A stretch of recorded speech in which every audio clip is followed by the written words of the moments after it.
Good morning everyone, welcome back to the channel to our new blog সুচিস ব্লগে তোমাদের সবাইকে অনেক স্বাগত আর অনেক ভালোবাসা জানিয়ে আজকের বকখালিতে আমাদের ডে 3 শুরু করছি। তো বকখালিতে আজকে আমাদের তৃতীয় দিন, দুদিন ধরে তো ঘোরা টোরা সব হলো। আজকের যেমনটা কালকে ব্লগে তোমাদেরকে বলেছিলাম যে আজকে আমাদের যাওয়ার প্ল্যানিং হয়েছে গঙ্গাসাগর। আমাদের কিন্তু আজকের বাড়ি চলে যাওয়ার কথা ছিল, তো দুদিন ধরে ঘুরে সবাই বললো যে এত কাছাকাছি যখন এসে একটু গঙ্গাসাগর থেকে ঘুরে আসি, তো তার জন্য আজকের গঙ্গাসাগরে যাওয়ার প্ল্যানিং হলো। কালকের হয়তো আমরা বাড়ি ফিরবো। তো সকাল সকাল সবাই রেডি হয়ে গেছে, এখন বাজে 7:40। সবাই মোটামুটি রেডি হয়েছে, গোছগাছ করে নিচ্ছে, কারণ ওখানে গিয়ে গঙ্গায় স্নান করতে হবে, তার জন্য কিছু এক্সট্রা ড্রেস নিয়ে নিতে হচ্ছে। সব ব্যাগটা গোছানো হচ্ছে। এবার আমরা বেরোবো, 7:40 বাজে, মোটামুটি 8টা নাগাদ বেরোবো এখান থেকে। প্রথমে যাবো নামখানা থেকে লঞ্চে উঠবো।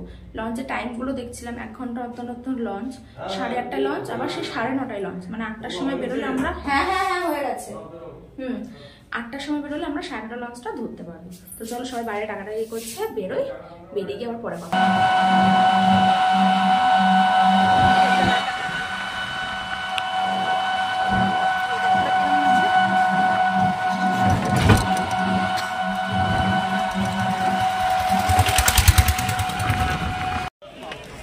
বললাম না একসাথে, দেখো তুমি টাইমিংটা বললাম না ঠিকঠাক।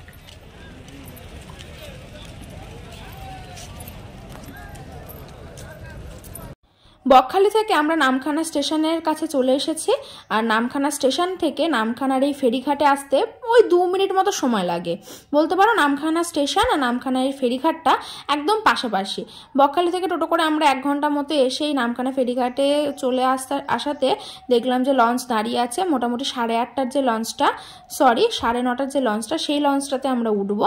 তাই জন্য একটু তাড়াহুড়ো করছি, কারণ আমাদের অনেকটা লেট হয়ে গেছে, লঞ্চটা খুব তাড়াতাড়ি ছেড়ে দেবে। ব্যাস, এই লঞ্চে উঠে গেলে এখন মোটামুটি 45 মিনিট সুন্দর নদীপথে আমাদের যাত্রা হবে। এই যে নদী, এটাকে কিন্তু বুড়িগঙ্গা বলা হয়। তো চলো তোমরা ভিডিওটা দেখতে থাকো। ওয়েদারটা এত সুন্দর, আমরা মানে ঘাটের এখানে চলে এসেছি, লঞ্চে উঠবো, মেঘ ডাকছে আর আকাশটা পুরো ভীষণ সুন্দর ওয়েদার আজকে। তারও ব্যাক ক্যামেরায় দেখা, একটু লঞ্চে উঠছে। जब सब समय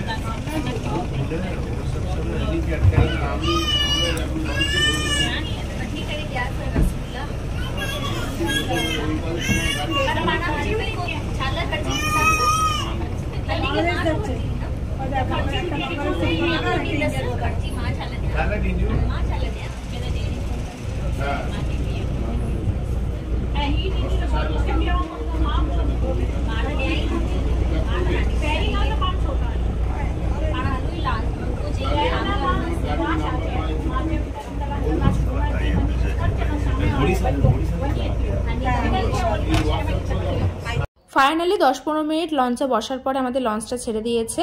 আর গঙ্গাসাগরে যে সময়টা মেলা হয়, মানে পৌষ মাসে, সেই সময় কিন্তু এখানে আরও অনেক লঞ্চ, ভেসেল সব সময় অ্যাভেলেবেল থাকে। আর সেই সময় লঞ্চে বা ভেসেলে পা গলানোর মতো জায়গা থাকে না, এত পরিমাণে ভিড় হয়। যেহেতু এখন অফ সিজন, সবে মেলা শেষ হয়েছে, আর এই অফ সিজনে যেহেতু আমরা যাচ্ছি, সেই জন্য এখন লঞ্চ একদম ফাঁকা, সেরকম একটা ভিড়ভাট্টা নেই। আমরা সুন্দর করে আরাম করে বসে বসে মজা করতে করতে এই নামখানা ফেরিঘাট থেকে বেনুবনের উদ্দেশ্যে রওনা দিয়ে দিয়েছি। সত্যি বলতে আজকের ওয়েদারটা তো খুব সুন্দর ছিল, কিন্তু মাঝ নদীতে যাওয়ার পরে এমন অন্ধকার করে মেঘ করে এলো আর এত ঝড় বৃষ্টি শুরু হলো। নামখানা ফেরিঘাট থেকে বেনুবনের ঘাট যেতে সময় লাগে লঞ্চে 45 মিনিট, কিন্তু ঝড়ের কবলে আমাদের মাঝ নদীতে পড়তে হয়েছিল। সেই জন্যই কিন্তু আমাদের এই 45 মিনিটের যাত্রাটা সময় লাগলো 1 ঘন্টা 15 মিনিট। চারিদিকটা দেখেছো কেমন কালো মেঘে ঘনিয়ে এসেছে। সত্যি বলতে গঙ্গাসাগর যাওয়ার সময় নদীপথে আমাদের এই যে রোমাঞ্চকর এক্সপেরিয়েন্স হলো, এটা আমি সারা জীবনেও ভুলবো না, যে এই সুন্দর একটা ওয়েদারের মধ্যে আমরা এতটা সময় নদীপথের উপরে ছিলাম।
আরও একটা সুন্দর অভিজ্ঞতা হলো আমাদের, যেটা হলো যখনই আমাদের লঞ্চটা মাঝ নদীতে এলো তখনই দেখলাম এই বকগুলো, প্রচুর পরিমাণে বক একসাথে একজোট হয়ে লঞ্চের দুপাশে উঠছে।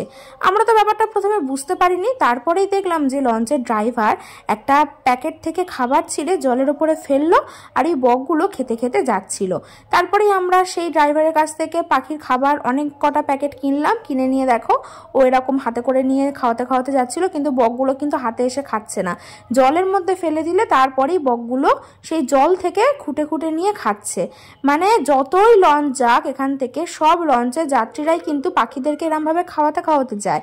তো সেই জন্যই ওরা বুঝে গেছে যে এই লঞ্চ গেলেই ওরা লঞ্চের দুপাশে মহা আনন্দে উঠতে উঠতে যায়। তো এই জিনিসটা সত্যি আমাদের প্রচণ্ড ভালো লেগেছে দেখতে।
ঝড় বৃষ্টিকে সাথে নিয়ে দীর্ঘ 1 ঘন্টা 15 মিনিটের নদীপথে যাত্রা শেষ করে অবশেষে আমরা এসে পৌঁছালাম বেনুবন ফেরিঘাটে।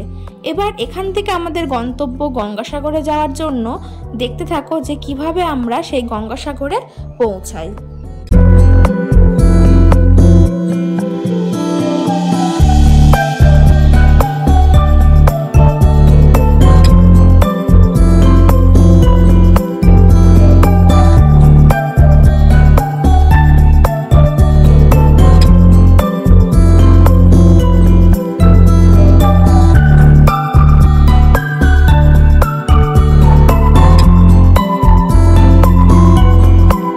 বেনুবন ফেরিঘাটের এই ব্রিজটা পার করে এসেই সামনেই পড়বে কুমোরপাড়ার গরুর গাড়ির এই দৃশ্যটি। তারপরে প্রায় 1 মিনিট মতোই হেঁটে গেলে সামনেই এখানে অটো স্ট্যান্ড বা টোটো স্ট্যান্ড। অটো বা টোটো এখান থেকেই বুক করে নিতে হবে। এটা সবাই কথা বলে দরদাম করে বুক করে নিলে আমাদের একটা টোটোতেই হয়ে গেছিল। এবার আমরা এই টোটো করেই চলে যাব দীর্ঘ 25 মিনিটের পথ অতিক্রম করে গঙ্গাসাগরের উদ্দেশ্যে। আর আগেকার গঙ্গাসাগর যেমন ছিল এখনকার গঙ্গাসাগরের সাথে তার কিন্তু কোনো তুলনাই হয় না। গঙ্গাসাগর এখন নতুন রূপে সেজে উঠেছে, যেটা নিজের চোখে না দেখলে বিশ্বাসই করা যাবে না। আমরা যে গঙ্গাসাগরের নাম শুনেছিলাম বহু বছর আগে, সেই গঙ্গাসাগরের সাথে এখনকার গঙ্গাসাগর এতটা পরিবর্তন হয়ে গেছে, সেটাই তোমরা আজকে ভিডিওতে দেখে নাও।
বাজে আর আমরা দেখো পুরো কপিলমুনির আশ্রমের সামনে, মন্দিরের সামনে চলে এসেছি।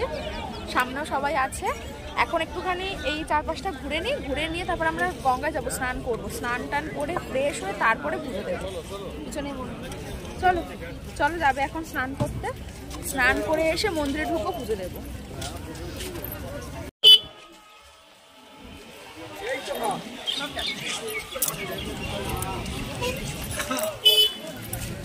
আসবে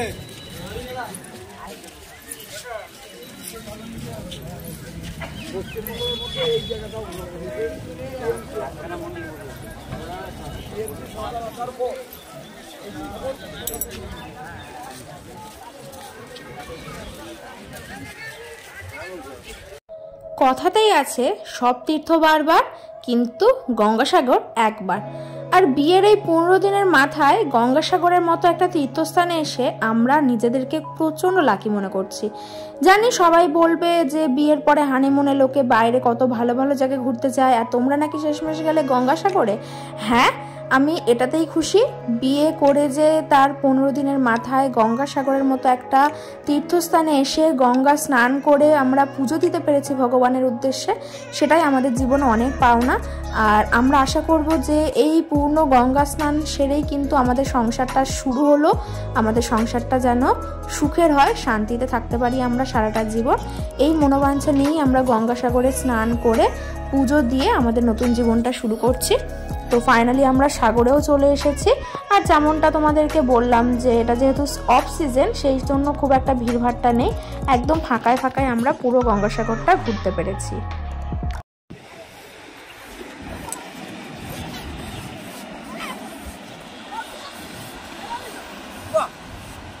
ওয়াও!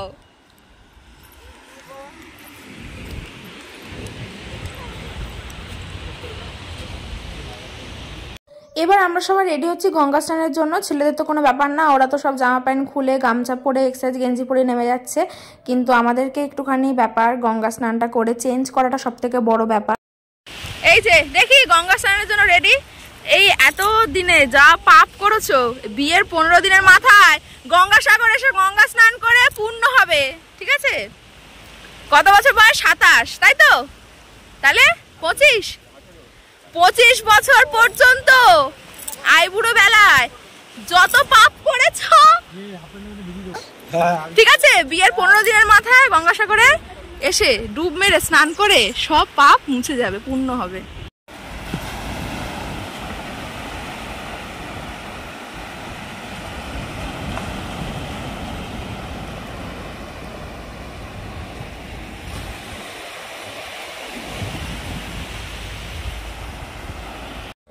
গঙ্গা স্নান সেরে তারপরে আমরা সবাই যে যার মতো পরিষ্কার জামা কাপড় পরে নিয়ে আর এই পাশে দোকান থেকে সব পুজোর ডালা কিনে নিচ্ছে। তারপরে যাব কপিলমুনির আশ্রমে, গিয়ে আমরা দুজনে পুজো দেব। এখানে পুজো দেওয়াটা কোনো ব্যাপারই নয়, জাস্ট আশ্রমের ভেতরে ঢোকো, ওখানেই কপিলমুনি আছে, রাজা সাগর আছে, মা গঙ্গা আছে, ওনাদের সব মূর্তি আছে, ওখানে ঠাকুরমশাই আছে, জাস্ট ডালাটা দিতে হবে, উনি পুজো দিয়ে দেবেন। এখানে কিন্তু কোনো টাকা দিয়ে পুজো দেওয়ার কোনো ব্যাপার নেই, ওনাকে ডালাটা দিলে উনি এমনি পুজো দিয়ে প্রসাদ দিয়ে দেবেন। এবার তোমার খুশি মনে তুমি দক্ষিণা হিসেবে সে 10 টাকা হোক, 20 টাকা হোক, 1000 টাকা হোক বা 2000 টাকা হোক, সেটা তোমার ইচ্ছা মতো তুমি দিতে পারো।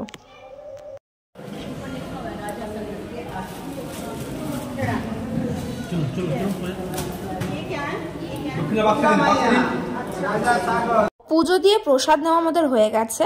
এবারে আশেপাশে আরও যে দেবদেবীর মূর্তি আছে বা আশ্রমের ভিতরটা আমরা পুরোটা ঘুরে ঘুরে দেখছি, আর তোমাদেরকেও দেখাই একবার। এখানে মূর্তিগুলোর বিশেষত্ব এই সব দেখো এরকম কমলা কমলা রং করে দেওয়া, আবার বেশিরভাগ এমন এমন দেবদেবীর মূর্তি আছে যেগুলো আমি বুঝতেই পারছিলাম না যেগুলো কিসের মূর্তি। আর সব থেকে মেন যে জিনিসটা, মানে কপিলমুনির আশ্রমের ভিতরে সব থেকে আসল জিনিস এই যে কপিলমুনি, মা গঙ্গা আর রাজা সাগর, আর তার চারপাশে আছে ভগবান লক্ষ্মীনারায়ণ আছে, রাধাকৃষ্ণ আছে, মা কালী আছে, ভোলানাথ আছে, মোটামুটি সব দেবদেবীর মূর্তি পাশাপাশি রাখা আছে। তার সাথে সাথে আরও কিছু দেবদেবীর মূর্তি আছে যেগুলো আমি বুঝতে পারছিলাম না, যেমন এই দেখো এখানে নরসিংহদেব আছে, ভগবান বিষ্ণু আছে।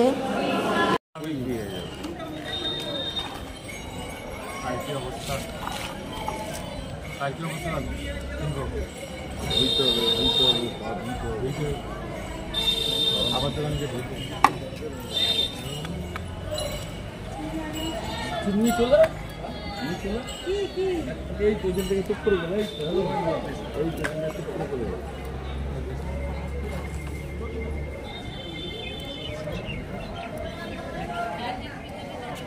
যে আমরা সবাই নিয়ে একটা ফটো তোলা হয়ে গেছে।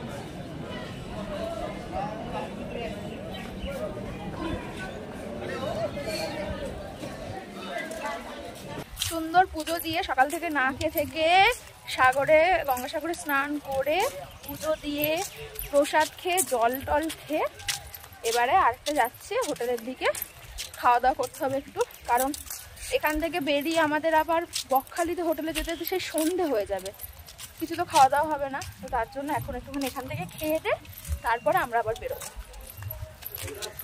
দেখো গোমরা মুখ, একবার একটু কিছু তাকায় না, একটু কিছু বলে না, একটু হাসে না, সত্যি। চলো একটু খাওয়া দাওয়া করে নিই। নিরামিষ খাওয়া দাওয়া হবে আজকে, যেহেতু পুজো দেওয়া হয়েছে এক্ষুনি, এখন নিরামিষ খাওয়া দাওয়াই হবে।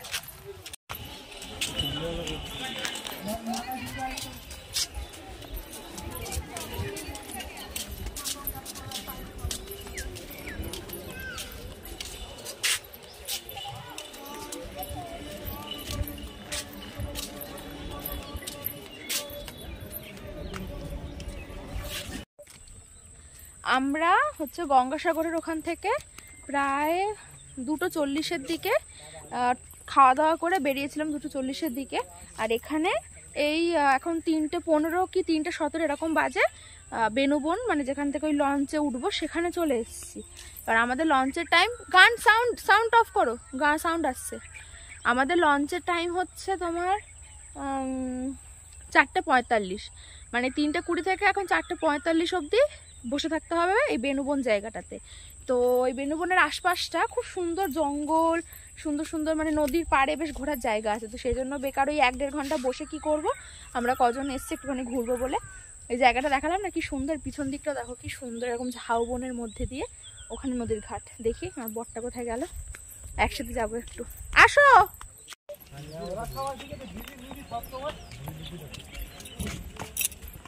আমার, তোমার একটা ফটো তুলবো ব্রিজের মাঝখানটা দাঁড়িয়ে।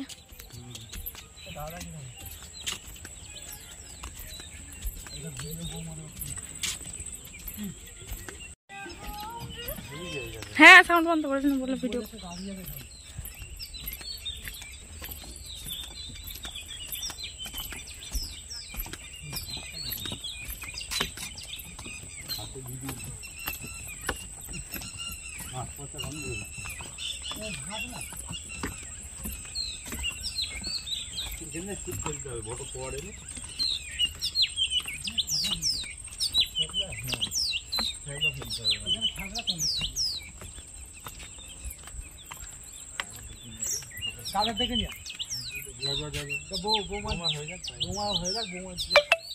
কেন আমি যাবো কেন?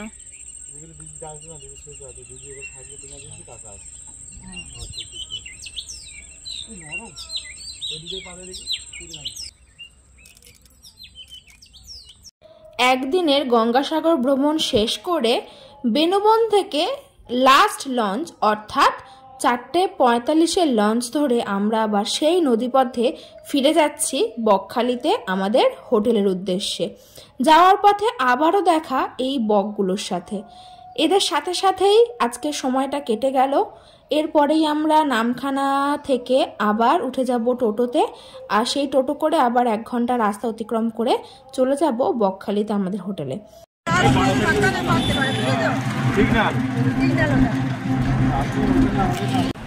রাত্রি এখন 9টা বাজে। গঙ্গাসাগর থেকে আমরা যখন হোটেলে ঢুকি রুমে, তখন 8টা, মানে জাস্ট 1 ঘন্টা হচ্ছে আমরা গঙ্গাসাগর থেকে হোটেলের রুমে চলে এসেছি। মানে পুরো সকাল 7:30টায় বেরিয়েছিলাম আর এই রাত 8টায় বাড়ি ঢুকলাম। পুরো 12টা ঘন্টা লাগলো। গঙ্গাসাগরে গিয়েছি, পুজো দিয়েছি, গঙ্গা স্নান করেছি, সব কমপ্লিট করতে আমাদের 12 ঘন্টা লেগে গেল। শরীর সবার এত টায়ার্ড না, সবাই এত ক্লান্ত। যা হোক করে ওখানকার সব সাগরে স্নান করেছিলাম, সব জামা কাপড় টাপড় ধুয়ে নিয়ে নিজেরা একটু ফ্রেশ হয়েছি। ফ্রেশ হয়ে আর এই সবে বসলাম। প্রচন্ড কষ্ট হচ্ছে। সাগরে যাওয়ার সময় তো তোমাদের সাথে সবকিছু শেয়ার করেছি, পুজো দেওয়া পর্যন্ত তোমাদের সাথে শেয়ার করেছি। সকাল থেকে না খেয়েছিলাম, যেই হোটেলের রুমে গিয়ে মানে হোটেলে গিয়ে একটা খাওয়ার হোটেলে গিয়ে খেয়েছি। তোমাদের বললাম না যে এবার আমরা খাওয়া দাওয়া করবো, সকাল থেকে সবাই না খেয়ে আছি। এবার খাওয়ার পরে হয়েছে কি, আর কারোর শরীর ভালো লাগছে না, সবাই ক্লান্ত হয়ে পড়েছে, আর কারো এনার্জি নেই। লঞ্চে যখন যাই তখন লঞ্চে কত ভিডিও আমাদেরকে দেখালাম, আর আসার সময় সবাই যে যার সিটে চুপচাপ শুয়ে শুয়ে ঘুমোতে এসছে। মোটামুটি যাওয়ার সময় সবাই খুব এনার্জেটিক ছিল, কিন্তু আসার সময় সবার এনার্জি কমে গেছে, কারোর এনার্জি ছিল না। এই ঘরে এসে মানে রুমে এলাম। রুমে এসে রুমের বিছানাটা ঠিক করলাম, জামা কাপড়গুলো ধুয়ে মেলে দিলাম আর নিজের একটু ফ্রেশ হলাম। হয়ে আমি ভিডিওটা আবার শুরু করছি, কারণ সাগরে যাওয়ার সময় ভিডিও তোমাদের ব্লগ শেয়ার করেছি, কিন্তু আসার সময় আমার শরীর এত খারাপ লাগছিল আমি কোনো ব্লগ করতে পারিনি। আর একেবারে হোটেলের রুমে এসে ফ্রেশ হয়ে তারপরে ব্লগ আবার কন্টিনিউ করছি। আর ছেলেরা সবাই গেছে খাবার জোগাড় করতে। মোটামুটি সারাদিন তো প্রচুর কষ্ট হয়, তো সবাই তাড়াতাড়ি খেয়ে দিয়ে আজকে শুয়ে পড়বে, কারণ কালকের মঙ্গলবার, কাল হচ্ছে আমাদের সকালবেলা বকখালি সাইড সিনগুলো ঘোরার কথা আছে। তো আজকে সকালবেলা এমনি সবাই টায়ার্ড, আজকে সারাদিন ঘুরেছে, তাড়াতাড়ি খেয়ে দিয়ে ঘুমিয়ে পড়বে, কালকে সকালবেলা আবার তাড়াতাড়ি উঠতে হবে। চলো ভিডিওটা এখন এখানে স্টপ করি। রাতে আমরা কি খাওয়া দাওয়া করছি সেটা দেখাবো, দেখে তারপরে আজকের ব্লগটা শেষ করি।